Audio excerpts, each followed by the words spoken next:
இப்ப மீண்டும் உங்களை எல்லாம் சந்திக்கிறதுக்கு வருகை வந்திருக்கேன். இதுல இருந்து என்ன ஒண்ணு மட்டும் நீங்க புரிஞ்சுக்கணும்னா, உங்ககிட்ட இருந்து என்ன பிரிக்க முடியாது, என்கிட்ட இருந்து உங்களை யாரால பிரிக்கவே முடியாது.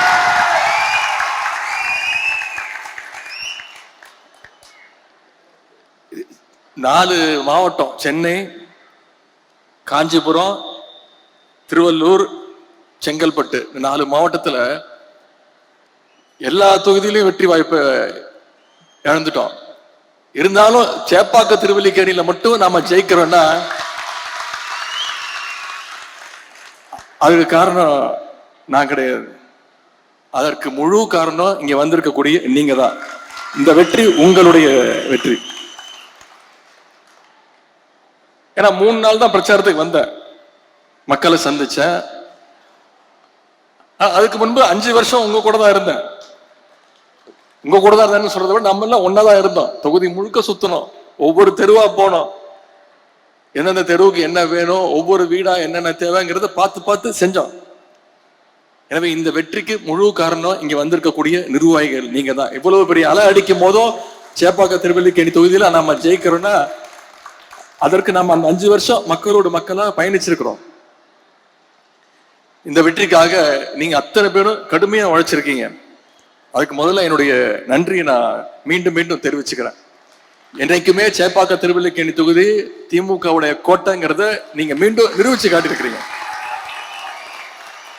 எது மிஸ் ஆனாலும் சேப்பாக்க திருவல்லிக்கேணி தொகுதி மிஸ் ஆகாதுங்கிறத மீண்டும் நிரூபிச்சு காட்டிருக்கிறீங்க.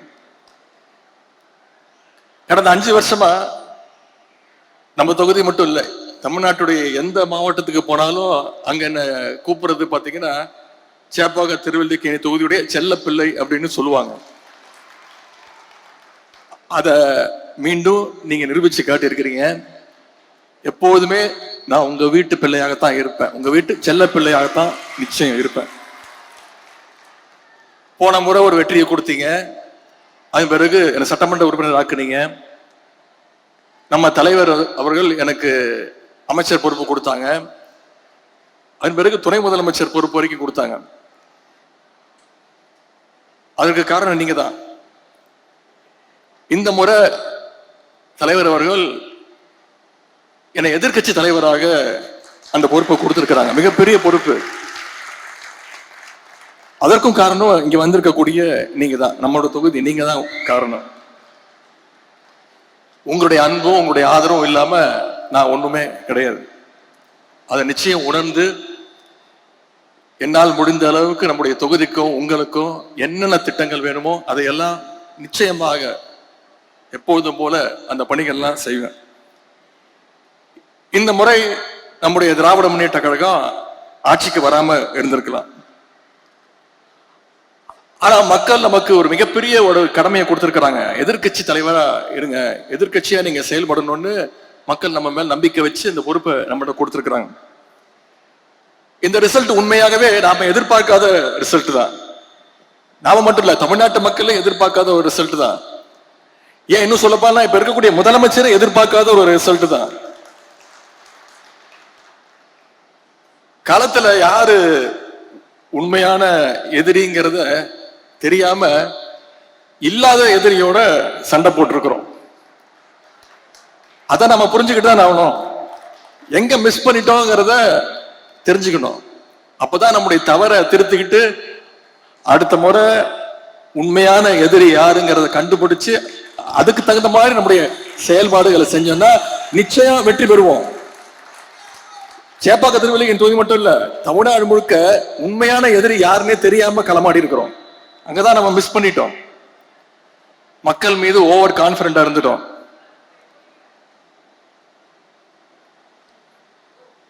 ஊர் ஊரா போய் ஓட்டு கேட்டோம், தெரு தெருவா ஓட்டு கேட்டோம். நம்ம தலைவர் தமிழ்நாடு முழுக்க போய் ஓட்டு கேட்டாரு. ஆனா எங்க தெரியும் மிஸ் பண்ணிட்டோம்? நம்ம வீட்டுல இருக்கக்கூடிய நம்ம குடும்பத்துக்கிட்ட ஓட்டு கேட்க மறந்துட்டோம்.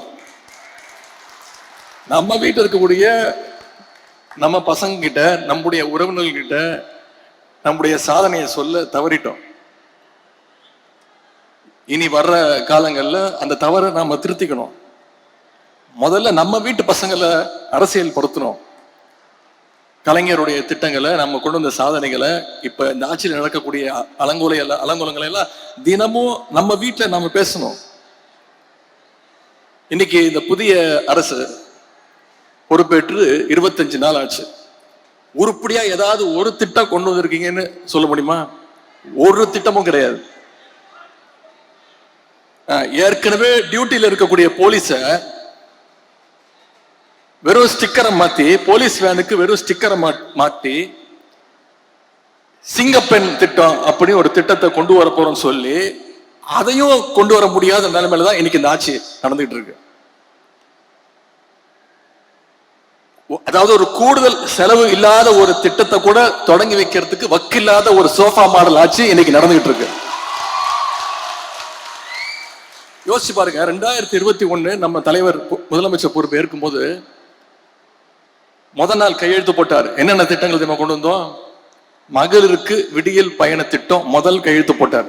முதல் நாளே கொண்டு வந்தாரு. அப்ப இருந்த நிலைமை என்ன உங்களுக்கு தெரியும். நிதி நிலைமை மோசம். கொரோனா 2வது நாள் லாக்டவுன். முதல் நாளே கையெழுத்து போட்டார். மகளிர் விடியல் பயண திட்டம் கொண்டு வந்தாரு.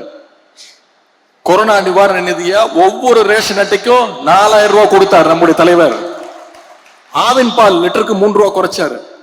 பெட்ரோல் விலைய 2 ரூபாய் குறைச்சோம். இதெல்லாம் பண்ணது நம்முடைய திராவிட மாடல் அரசு, நம்முடைய கழக தலைவர் அவர்கள். ஆனா இன்னைக்கு இந்த சோஃபா மாடல் அரசு ஏதாவது ஒரு திட்டத்தை நிறைவேற்றி இருக்கிறாங்களா? நாம இந்த தேர்தலில் சில லட்சம் வாக்குகள் வித்தியாசத்துல தான் வெற்றி வாய்ப்பை இழந்திருக்கிறோம். நம்மளை விட ஒரு 16 லட்சம் வாக்குகள் அதிகம் பெற்று இன்னைக்கு இந்த ஆட்சி அமைஞ்சிருக்கு. அவங்க எப்படி ஆட்சி அமைஞ்சாங்க, 4ஆம் தேதிக்கு அப்புறம் என்னென்ன கூத்து நடந்ததுங்கிறதுலாம் நீங்க அத்தனை பேரும் தொலைக்காட்சியில பார்த்திருப்பீங்க. 4ஆம் தேதி இரவு நம்முடைய வெற்றி பெற்ற சட்டமன்ற உறுப்பினர்கள் எல்லாம் தமிழ்நாட்டிலிருந்து எல்லா மாவட்டங்கள்ல இருந்தும் கிளம்பி சென்னைக்கு வரதுக்கு, தலைவரை பார்க்கறதுக்கு பஸ்ல டிக்கெட்டு, ட்ரெயின்ல டிக்கெட்டு, பிளைட்ல டிக்கெட் புக் பண்ணிட்டு இருந்தாங்க. ஆனா இன்னைக்கு இருக்கக்கூடிய ஆளுங்கட்சி சட்டமன்ற உறுப்பினர்களும் அண்ணா திராவிட முன்னேற்ற கழகத்துடைய சட்டமன்ற உறுப்பினர்களும் யாருக்கும் தெரியாம திருட்டுத்தனமா எங்க போய் தங்கலான்னு ரிசார்ட்ல ரூம் புக் பண்ணிட்டு இருந்தாங்க. இதுதான் நம்ம திராவிட முன்னேற்ற கழகத்திற்கும் மற்ற இயக்கத்துக்கும் உள்ள வித்தியாசம். இதுதான் ஒரு தொண்டன் தலைமை மீது வச்சிருக்கக்கூடிய நம்பிக்கை. எந்த காலத்திலையும் திராவிட முன்னேற்ற கழகம் அந்த ரிசார்ட் பாலிடிக்ஸ், கூவத்தூர் மாதிரி ஒரு ரிசார்ட் பாலிடிக்ஸ் நம்முடைய தலைவர், நம்முடைய திராவிட முன்னேற்ற கழகம் என்னைக்கும் பண்ணாது. முக்கியமா தேர்தல் முடிவுகள் முழுசா வர்றதுக்கு முன்னாடியே நம்ம கூட கூட்டணி வச்சிருந்த கூடிய காங்கிரஸ் இயக்கம் துரோக கூட்டம் நம்ம பேரை சொல்லி நம்ம தலைவர் முகத்தை காட்டி வாக்குகளை பெற்று தலைவரை பார்த்து ஒரு நன்றி கூட சொல்லாம ஓடி போச்சு அந்த நன்றி கெட்ட கூட்டம். திமுக காரன் என்னைக்கும் மறக்க மாட்டான், மறக்க கூடாது. தமிழ்நாட்டு மக்களும் மறக்க மாட்டாங்க.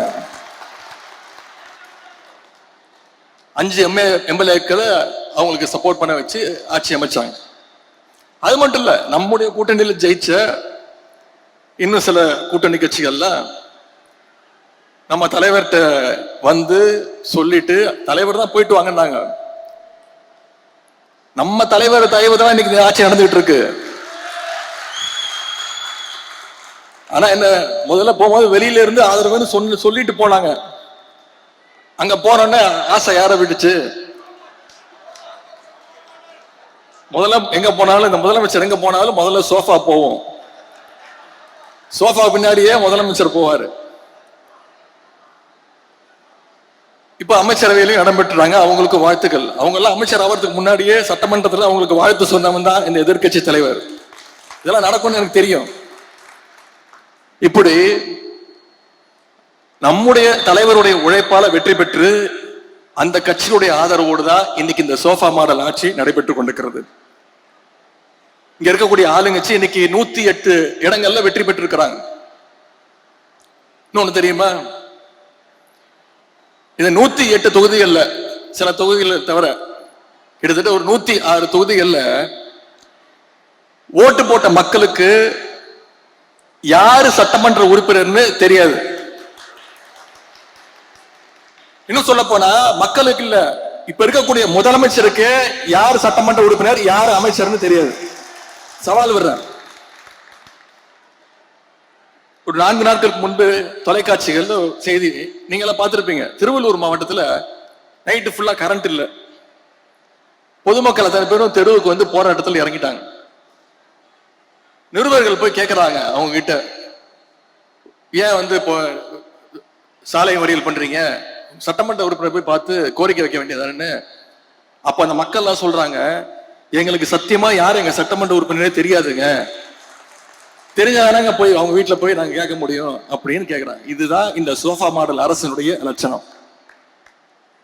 ஓட்டு போட்ட மக்களுக்கு அவங்க எம்எல்ஏக்கள் யாருன்னு தெரியல, எம்எல்ஏக்களுக்கு அவங்க எந்த தொகுதியில் நின்று ஜெயிச்சோன்னு தெரியல. நேற்று ஒரு அமைச்சர் போய் நன்றி சொல்றாரு. அங்க இருக்கக்கூடிய மக்கள் சொல்றாங்க, இது உங்க தொகுதி கிடையாதுங்க, நாங்க உங்களுக்கு ஓட்டை போடலைங்க, நீங்க பக்கத்து தொகுதி அப்படின்னு. இப்படிப்பட்ட ஒரு கேடுகட்ட சோஃபா மாடல் ஆட்சி தான் இன்னைக்கு தமிழ்நாட்டில் நடந்துகிட்டு இருக்கு. இதெல்லாம் நான் சொல்லல, உண்மையாவே நடந்தது. தொலைக்காட்சிகளை நீங்க பார்த்திருப்பீங்க. அதுல இப்ப அவங்க வேட்பாளர் அறிவிச்சதெல்லாம் யாரு தெரியுமா? ஜெயிச்சவங்க எல்லாம் யாரு தெரியுமா? இப்ப அமைச்சர் ஆயிருக்கிறதெல்லாம் யாரு தெரியுமா? போதைப் பொருள் வித்தவர், கஞ்சா வித்தவர், பொண்டாட்டிய கொடுமைப்படுத்தி வீட்டுல போட்டு அடிச்சவர், சினிமா படத்துக்கு பிளாக்ல டிக்கெட் வித்தவர், புது சினிமாவை திருட்டு விசிடி வித்தவர், ஜோசியத்தால கேன்சரை சரி பண்ண முடியும்னு போலி வைத்தியம் பார்த்தவர், RSSல சேர்ந்து காக்கி டவுசர் போட்டு சுத்தினவர், வாச்சாத்தி கொடுமைக்கு முக்கியமான காரணமா இருந்தவர், வேட்பாளர் அறிவுக்கு முந்தின நாள் வேற கட்சியிலிருந்து எகிரி குதிச்சு போனவர். இவங்கெல்லாம் இன்னைக்கு ஆளுங்கட்சியுடைய சட்டமன்ற உறுப்பினர்கள், அமைச்சர்கள். இவங்க பேரும் முதலமைச்சருக்கு தெரியாது.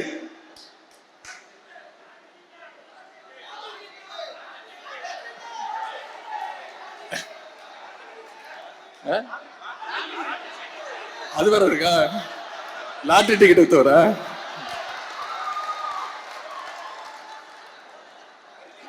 இதெல்லாம் முன்னாடியே தெரிஞ்சிருந்தா கரெக்டா சுதாரணமா இருந்திருக்கலாம்.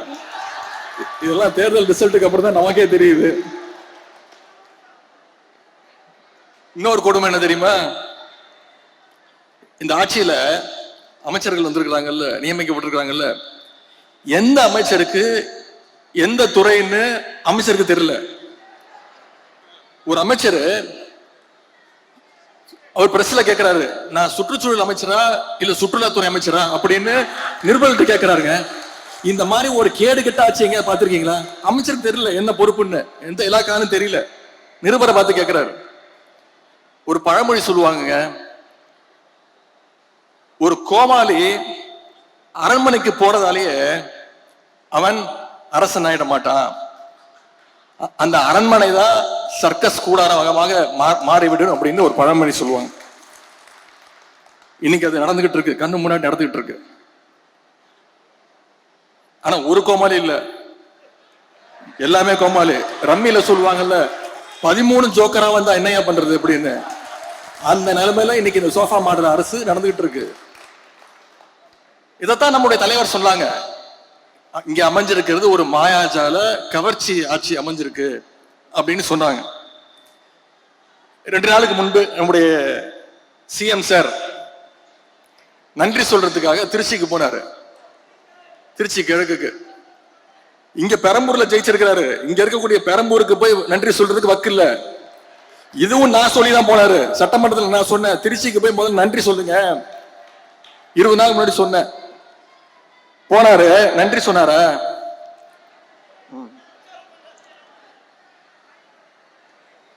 பொதுவா ஒரு முதலமைச்சர் ஆனதுக்கு பிறகு நம்முடைய தலைவர் இந்த 5 வருஷத்துல எந்த மாவட்டத்துக்கு போனாலும் அந்த மாவட்டத்துக்கு புது திட்டங்களை போய் அறிவிப்பாங்க. ஏதாவது ஒரு திட்டத்தை அறிவிச்சாரா? திருச்சிக்கு போனாரு, ஏதாவது திட்டத்தை அறிவிச்சாரா? ஒரு திட்டமும் கிடையாது. திருச்சி கிழக்குல இன்னும் 6 மாசத்துல இடைத்தேர்தல் வரப்போகுது. அதுக்கான பிரச்சாரத்துக்காக போயிட்டு அவர் எப்ப வாயை திறந்தாலும் அவர் வாயிலிருந்து வர வார்த்தை ஒன்னே ஒண்ணுதான், எல்லாத்துக்கும் காரணம் திமுக தான். திருச்சியில் அவர் பேசுற பேச்சை கேட்டு இன்னைக்கு தமிழ்நாட்டு மக்கள் தலையில அடிச்சுக்கிறாங்க. இவரெல்லாம் ஒரு முதலமைச்சரா தேர்ந்ததுக்கு இன்னைக்கு தலையில அடிச்சுக்க ஆரம்பிச்சுட்டாங்க. சொல்றாரு, அதுல கோபம் வருது அவருக்கு. கவர்ச்சியால தான் ஆட்சிக்கு வந்தீங்கன்னு என்ன பார்த்து சொல்றாங்க அப்படின்னு முதலமைச்சருக்கு, சிஎம் சாருக்கு கோபம் வருது. சரி, கவர்ச்சியில் ஜெயிக்காம நீங்க எதை வச்சு ஜெயிச்சீங்க சொல்லுங்க பாப்போம். ஏதாவது ஒரு 2 காரணம் சொல்லுங்க பாப்போம். கலைஞர் மாதிரி இந்திய எதிர்ப்பு போராட்டத்துல கைது பண்ணி போராட்டம் பண்ணி ஜெயிலுக்கு போயிட்டு வந்தீங்களா? சரி, எங்க தலைவர் மாதிரி மிசா கொடுமையில 1 வருஷம் உள்ள இருந்து வந்தீங்களா? கட்சி ஆரம்பிச்சே 2 வருஷம் தான் ஆகுது. மாநில உரிமைகளுக்காக என்னைக்காவது குரல் கொடுத்திருக்கிறீங்களா? ஒன்றிய பாஜக அரசு ஏதாவது குரல் கொடுத்திருக்கிறீங்களா? பின்ன வேற எதை வச்சு நீங்க ஆட்சிக்கு வந்தீங்க? ஏதாவது ஒரு போராட்டம் பண்ணிருக்கீங்களா? எல்லாத்தையும் விடுங்க. தமிழ்நாடு முழுக்க போய் மக்களை சந்திச்சு உங்க கொள்கை தான் சொல்லி ஓட்டு கேட்டீங்களா? உங்க வேட்பாளர் பேர் உங்களுக்கு தெரியுமா? எதுவுமே தெரியாது. இதைத்தான் எங்களுடைய தலைவர் அவர்கள் கவர்ச்சி அரசியல் எங்களுடைய தலைவர் அவர்கள் சொன்னாங்க. அது மட்டும் இன்னொன்னு சொல்றாரு, அவர் வாயில நல்லா வந்துருமா? வாயில என்ன வரும்? தமிழ்நாட்டு மக்கள் வாயில நிறைய வரும். தமிழ்நாட்டு மக்கள் காத்துக்கிட்டு இருக்காங்க, இந்த முதலமைச்சர் வாயில ஏதாவது ஒரு நல்ல வார்த்தை வருமா அப்படின்னு, ஏதாவது ஒரு திட்டங்கள் வருமான்னு நீ காத்துக்கிட்டு இருக்கிறாங்க. இது வரைக்கும் உருப்படியா ஒன்னும் வரல. எந்த பிரச்சனையை கேட்டாலும் திமுக வெர்சஸ் தாவேகா, எதை பத்தி கேட்டாலும் திமுக செய்கின்ற சதி. இப்படிப்பட்ட ஒரு முதலமைச்சரை இன்னைக்கு தமிழ்நாட்டு மக்கள் தேர்ந்தெடுத்துட்டாங்க. அந்த முடிவை நம்ம ஏத்துக்கிட்டு தான் ஆகணும். அது மட்டும் இல்ல, தூரசக்தி, போரசக்தி, பாரசக்தின்னு நம்முடைய திரைப்பட இயக்குனர் திரு டி ராஜேந்தர் மாதிரி ரைமிங்கா டயலாக் பேசுறாரு. திமுகவுக்கு வயசு 75, பவள விழா ஆண்டு தாண்டி போயிட்டு இருக்கிறோம். திமுக நாங்க பார்க்காத வெற்றியும் கிடையாது, நாங்க பார்க்காத தோல்வியும் கிடையாது. எவ்வளவு பெரிய தோல்வியா இருந்தாலும் மீண்டு எந்திரிச்சு வருவோம். எங்க தலைவர் எங்களை அப்படிதான் ட்ரெயின் பண்ணியிருக்கிறாரு. ஆனா எந்த காலத்திலையும் திமுக மக்களை விட்டு தூரமா நின்னதே கிடையாது. இன்னைக்கு உங்க கூட ஒட்டிக்கிட்டு இருக்குது காங்கிரஸ் கட்சி. 1976ஆம் ஆண்டு எமர்ஜென்சி கொண்டு வந்துச்சு தமிழ்நாட்டில். அப்ப தமிழ்நாட்டில் திமுக ஆட்சி, கலைஞர் தான் முதலமைச்சர்.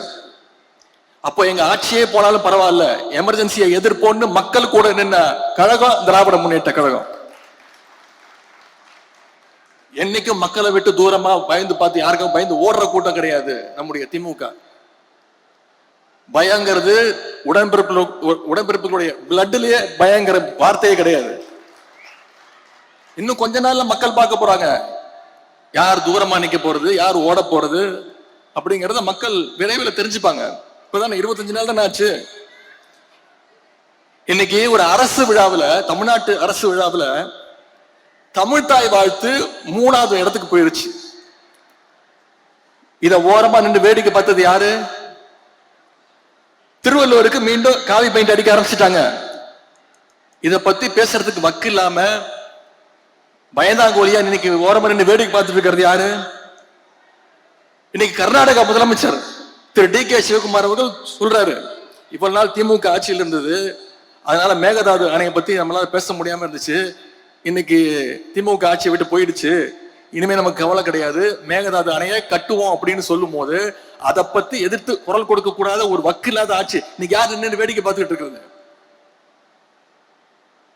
இப்படி நாளுக்கு நாள் தமிழ்நாட்டில் தொடர்ந்து பாத்தீங்கன்னா அந்த 25 நாள் எவ்வளவு கொலைகள், கொள்ளைகள், பாலியல் பலாத்காரங்கள் தொடர்ந்து வந்துகிட்டு இருக்கு. குழந்தையிலிருந்து பாட்டி வரைக்கும் பாலியல் வன்கொடுமையால எல்லாரும் பாதிக்கப்பட்டு இருக்கிறாங்க. இதை பத்தி எல்லாம் பேசினா முதலமைச்சர்களுக்கு கோபம் வருது. என்ன தெரியுமா சொல்றாரு? 6 மாசம் சும்மா இருப்பேன்னு சொன்னீங்களே அப்படின்னு அழுகுறாருங்க. 6 மாசம் சும்மா இருப்பேன்னு சொன்னீங்கல்ல, இப்பெல்லாம் பேசலாமா அப்படின்னு புலம்புறாரு. நீங்க பொய் வாக்குறுதிகள் நிறைய கொடுத்தீங்க, அப்பவே சொன்னோம் இதெல்லாம் நிறைவேற்ற முடியாதுன்னு. அதை செயல்படுத்துவதற்கு தான் உங்களுக்கு 6 மாசம் டைம் அப்படின்னு எங்க தலைவர் சொன்னாரு. எவ்வளவு பொய் வாக்குறுதிகள்! நான் சட்டசபையில பேசினேன், நிச்சயம் உங்களால நீங்க கொடுத்திருக்கக்கூடிய வாக்குறுதிகளை நிறைவேற்ற முடியாது. அவகாசம் எடுத்துக்கோங்க. நம்ம தமிழ்நாட்டு மக்களை ரொம்ப நாள் ஏமாத்தாதீங்க. எங்களுடைய தலைவர், எங்களுடைய திராவிட மாடல் அரசுல பல நல்ல திட்டங்களை கொடுத்தோம். மகளிர் உரிமை தொகை கொடுத்தோம், அதை கொடுங்க. முதலமைச்சர் காலை உணவு திட்டம் கொடுத்தோம், அதை கொடுங்க. கல்வி ஊக்கத்தொகை கொடுத்தாரு எங்க தலைவர், அதெல்லாம் நிப்பாட்டிடாதீங்க. நடைபெற்றிருக்கக்கூடிய திட்டங்களை நிப்பாட்டக்கூடாதுன்னு நான் சட்டமன்றத்தில் பேசினேன். மக்களை ரொம்ப நேரம் காக்க வச்சிடாதீங்கன்னு சொன்னேன். இன்னைக்கு உங்க ஆட்சியுடைய கொடுமையை தமிழ்நாட்டு மக்களால அரை நாள் கூட தாங்க முடியலையே. புதுசா திட்டம் கொண்டு வரதுக்கு, வாக்குறுதி நிறைவேற்றுறதுக்கு 6 மாசம் டைம் ஓகே. ஆனா டெய்லி பிரச்சனை இருக்க, சட்டம் ஒழுங்கு பிரச்சனை இருக்கு. அதுல நீங்க சொதப்பினா நாங்களாம் வாயை மூடிட்டு சும்மா இருக்கணுமா, வேடிக்கை பார்க்கணுமா? நிச்சயம் குரல் கொடுப்போம், நிச்சயம் உங்க தவறுகளை சுட்டி காட்டுவோம். திமுக ஆட்சிக்கு வந்தப்போ 2021ஆம் ஆண்டு நம்முடைய தலைவர் சொன்னாங்க, எங்களுக்கு வாக்களிக்காத மக்களும் திமுகவுக்கு வாக்களிக்காம விட்டுட்டோமே, தவறு செஞ்சிட்டோமே அப்படின்னு வருந்துற அளவுக்கு எங்களுடைய ஆட்சி அமையும், ஆட்சி நடத்துவோம் அப்படின்னு நம்முடைய தலைவர் சொன்னாங்க. ஆனா இன்னைக்கு உங்க ஆட்சியில உங்களுக்கு ஓட்டு போட்டவங்க கூட ஐயோ தெரியாம இந்த கட்சிக்கு ஓட்டு போட்டுட்டோமே அப்படின்னு வருந்தக்கூடிய அளவுக்கு உங்களுடைய ஒவ்வொரு நாள் செயல்பாடும் இன்னைக்கு நடந்துட்டு இருக்கு. ஆட்சி அமைப்பதற்கு குதிரை பேரம் நடத்தலன்னு முதலமைச்சர் அவருக்கு தானே சர்டிபிகேட் கொடுத்துக்கிறாரு. என்னென்ன நடந்துச்சுன்னு தமிழ்நாட்டு மக்கள் பார்த்தாங்க. மன்னார்குடி எம்எல்ஏவை என்ன பண்ணீங்க? அந்த கட்சி தலைவருக்கே தெரியாம கடத்திட்டு போய், அப்ப நீங்க பண்ணதுக்கு பேர் என்ன? இது பேர் என்ன தெரியுமா? தூய சக்தியா. இதுக்கு பேர் தூய சக்தியா? நாரசக்தி. அது மட்டும் இல்ல, இப்ப என்ன தெரியுமா சொல்றாரு? மற்றும் சில பேரா, பேரை சொல்ல கூட வெக்கப்படுறாராம். மற்றும் சில பேர் அல்லு சில்லு கட்சி. நான் கேட்கிறேன், அப்புறம் அல்லு சில்லு கட்சி தானே, அப்புறம் எதுக்கு அவங்க எல்லாம் போய் தனித்தனியா போய் பார்த்து சால்வ போட்டு போட்டோ எல்லாம் எடுத்தீங்க? எதுக்கு சோஃபா செட் அமிச்சிங்க? இப்ப கடைசியில் அவங்களையும் கட்டி விட்டாரு. ஒரு படத்துல கவுண்டமணியும் செந்திலும் எல்னி வியாபாரம் பண்ணிட்டு இருப்பாங்க, ஞாபகம் இருக்கா? Goundamani owner, Senthil assistant. எதிர்க்க வடிவேல் ஒரு கடை போடுவாரு. செந்திலுக்கும் வடிவேலுக்கும் ஒரு அண்டர்ஸ்டாண்டிங் ஆயிடும். என்ன பண்ணுவாரு, ஒரு இளநியா கயிறு கட்டி கவுண்டமணிக்கு தெரியாம பின்னாடி வழியா பின்னாடி அப்படியே அமிச்சுக்கிட்டே இருப்பாரு. இதை வச்சு வடிவேல பெரிய கடை போட்டுருவாரு. இன்னைக்கு அதைத்தான் இன்னைக்கு தமிழ்நாட்டுல இந்த ஆளுகின்ற கட்சி செஞ்சிட்டு இருக்கு. ஆளுங்கட்சி எம்எல்ஏக்கள் ஒவ்வொன்னா உருவிட்டு இருக்கிறாங்க. நாம பெருமையா சொன்னோம், Dravidian model, development model, $1 trillion எக்கானமின்னு பெருமையா சொல்லிட்டு இருந்த தமிழ்நாட்டை இன்னைக்கு சோஃபா மாடல் ஆக்கின பெருமை தான் இன்னைக்கு இந்த ஆட்சிக்கு உண்டு. வேற எந்த செயல்பாடும் கிடையாது, எதுவுமே கிடையாது. மக்களுக்கு இன்னும் பஞ்ச் டயலாக்ஸும் உங்களுடைய ரீல்ஸும் தேவையில்லை. அவங்களுக்கு தேவை பாதுகாப்பும் உங்களுடைய வாக்குறுதிகளும் ஸ்கீம்ஸும் தான். புது முதலமைச்சருக்கு ஒரு புதுவிதமான ஒரு ப்ராப்ளம் இருக்கு, ஃபோபியான்னு சொல்லுவாங்க. யாரு எதை பத்தி பேசினாலும் தன்னை பத்தி தான் பேசுறாங்க அப்படிங்கிற ஒரு நினைப்பு. அவரே அதை கற்பனை பண்ணிக்கிட்டு அதுலயே இருக்கிறாரு. என்ன தெரியுமா சொல்றாரு? அவர் கோட்டு சூட்டு போடுறாருல, அதை நாம கிண்டல் பண்ணிட்டோமா? நாம யாரும் அதை பத்தி எந்த விமர்சனமும் செய்யவே இல்லை. அவர் கோட்டு சூட்டு அவர் போட்டுக்கிறாரு. அதுக்கு ஒரு புதுசா ஒரு விளக்கம் கொடுத்திருக்கிறாரு. அவர் கருப்பு கோட்டு போட்டுக்கிறது பெரியாருடைய கொள்கையா? இதை விட ஒரு மோசமான உருட்டை யாராவது உருட்ட முடியுமா? உங்க ஜோசியரை அபிஷியல் கவர்மெண்ட் அட்வைசரா முயற்சி பண்ணி பல்பு வாங்கின ஒரு உண்மையான பெரியாரிஸ்ட் இருந்தாலும், நீங்க கோட்டு சூட்டு போடுறதுலாம் எங்களுக்கு பிரச்சனையே கிடையாது. ஆனா எல்லாத்துலயும் இன்னைக்கு கோட்டை விட்டுக்கிட்டு இருக்கீங்க, அதைத்தான் நாங்க சுட்டி காட்டிட்டு இருக்கிறோம். இல்ல என்னென்ன வாக்குறுதிகள் கொடுத்தீங்க? ஏதாவது ஒண்ணு காப்பாத்துனீங்களா? முக்கியமா விவசாயிகளுக்கு பயிர்க்கடன், 5 ஏக்கர் வரை வச்சிருக்க விவசாயிகளுடைய பயிர்க்கடனை தள்ளுபடி செய்வேன்னு சொல்லிட்டு இன்னைக்கு அவங்களுக்கு பட்டநாமம் போட்டாச்சு. இன்னைக்கு அவங்க எல்லாம் தெருவில் இறங்கிட்டாங்க, போராட்டம் பண்றதுக்கு ஆரம்பிச்சுட்டாங்க. இன்னொரு பொய் வாக்குறுதி கொடுத்தாரு. 200 யூனிட் வரைக்கும் இலவச மின்சாரம் தருவோம்னு சொல்லிட்டு இன்னைக்கு என்ன சொல்றாரு, 500 யூனிட்டுக்கு மேல மின்சாரம் பயன்படுத்தி இருந்தா 200 யூனிட் ஃப்ரீ கிடையாது அப்படின்னு இன்னொரு நாமத்தையும் போட்டாரு. அது தவிர இன்னும் பல்வேறு வாக்குறுதிகள், பொய் வாக்குறுதிகள் கொடுத்திருக்கிறாங்க. என்னன்னு தெரியுமா? உரிமை தொகை மாசம் 2500 ரூபாய், ஞாபகப்படுத்திக்கிட்டே தான் இருப்போம், கொடுக்கிற வரைக்கும் விட மாட்டோம். வருஷத்துக்கு 6 சிலிண்டர், தாய்மாமன் சீர், பட்டு புடவை, தங்க செயின், இப்படி கண்ணா அப்பன்னு வாக்குறுதிகள் அள்ளி வீசி இருக்கிறீங்க. மக்கள் இதெல்லாம் ஞாபகம் வச்சுக்கிட்டே இருப்பாங்க, நாங்க தொடர்ந்து ஞாபகப்படுத்திக்கிட்டே தான் இருப்போம். திமுக மேல பழிய போட்டு மக்களை மேனிபுலேட் பண்ணிருக்கிறாரு நம்முடைய ஆளுங்கட்சியை சேர்ந்தவங்க. இந்த நிகழ்ச்சியின் மூலமா நான் சொல்லிக்க விரும்புவதெல்லாம், தமிழ்நாட்டு மக்களுக்கு ஏதாவது ஒண்ணுன்னா திராவிட முன்னேற்ற கழகம் நாங்க வேடிக்கை பார்த்துட்டு இருக்க மாட்டோம், எங்க தலைவர் வேடிக்கை பார்த்துட்டு இருக்க மாட்டார். உங்களுக்கு எதிராக குரல் கொடுப்போம், ஆளுங்கட்சிக்கு எதிராக தவறு செஞ்சீங்கன்னா குரல் கொடுப்போம், களத்துக்கு வந்து போராடுவோம்.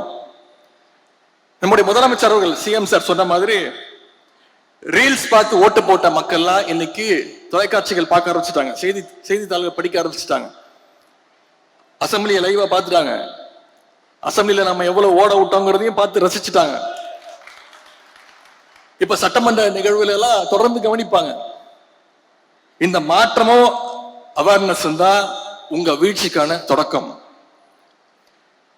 எல்லாத்துக்கும் திமுக மேல பழி போட்டு தப்பிச்சா நினைக்கிற உங்களோட கனவு இன்னைக்கு ஒரு நாள் பழிச்சிருக்கலாம், என்னைக்கும் பறிக்காது. தமிழ்நாட்டு மக்கள் விரைவில் உங்களுடைய முகத்திரைய கிழிப்பாங்க, உங்களுடைய உண்மையான முகத்தை அவங்க பார்ப்பாங்க. இந்த கவர்ச்சி அரசியலுக்கு நிச்சயம் ஒரு முடிவரை எழுதுவாங்க. சட்டமன்ற தேர்தல் முடிவுகள் தொடர்பாக நம்முடைய தலைவர் அவர்கள் ஒரு குழு அமைச்சிருக்கிறாங்க. தமிழ்நாடு முழுக்க அவங்க பயணம் பண்ணி நம்முடைய வேட்பாளர்கள், மாவட்ட நிர்வாகிகள் எல்லாம் சந்திச்சு ஒவ்வொரு தொகுதியிலும் ஏன் வெற்றி வாய்ப்பை இழந்திருக்கிறோம், ஏன் வெற்றி வாய்ப்பை பெற்றிருக்கிறோம் அப்படின்னு கள ஆய்வு செஞ்சு நம்முடைய தலைவர்கிட்ட நிச்சயம் அவங்களுடைய கருத்துக்களை எல்லாம் சொல்லுவாங்க. அந்த கருத்துக்களுடைய அடிப்படையில கழகத்துடைய நலன் கருதி நிச்சயம் நம்முடைய தலைவர் நல்ல முடிவை எடுப்பாங்க. வரும் காலங்கள்ல கழகம் வெற்றிகளை குவிக்க நாம அத்தனை பேரும் ஒற்றுமையோடு ஒன்றாக இருந்து, இன்னைக்கு சேப்பாக்க திருவல்லிக்கேணி தொகுதியில எந்த சிச்சுவேஷனாக இருந்தாலும், எந்த நிலைமையா இருந்தாலும் வெற்றி பெறுவோம்னு நிரூபிச்சு காட்டியிருக்கிறோம். அடுத்த முறை இதை விட பல மடங்கு பெரிய வெற்றியை நாம பெற்றே ஆகணும், நிச்சயம் பெறுவோம். அதற்கு வருகின்ற நாட்கள்ல சென்ற 5 வருடம் எப்படி களப்பணி ஆற்றணுமோ அதே போல நானும் உங்களோடு சேர்ந்து களப்பணி ஆற்றுவதற்கு தயாராக இருக்கின்றேன். மீண்டும் நம்முடைய கலைஞர் ஆட்சி, நம்முடைய தலைவர் தலைமையில மீண்டும் நம்முடைய தலைவர் அவர்கள் முத்துவேல் கருணாநிதி ஸ்டாலின் எனும் நான் அப்படின்னு அவர் மீண்டும் பதவி ஏற்கின்ற நாள் தூரத்துல கிடையாது, அதை செஞ்சு காட்டுவோம் அப்படின்னு கூறிக்கொண்டு, எனக்கு இந்த மிகப்பெரிய வெற்றியை தேடித்தந்த சேப்பாக்கம் திருவல்லிக்கேணி தொகுதி மக்கள், உங்க மக்கள் நிர்வாகிகள், கழக நிர்வாகிகள், வந்திருக்கக்கூடிய தாய்மார்கள், என்னுடைய அருமை சகோதரிகள், உங்க அத்தனை பேருக்கும் மீண்டும் என்னுடைய நன்றியை தெரிவித்து வாய்ப்புக்கு நன்றி கூறி விடைபெறுகின்றேன். நன்றி, வணக்கம்.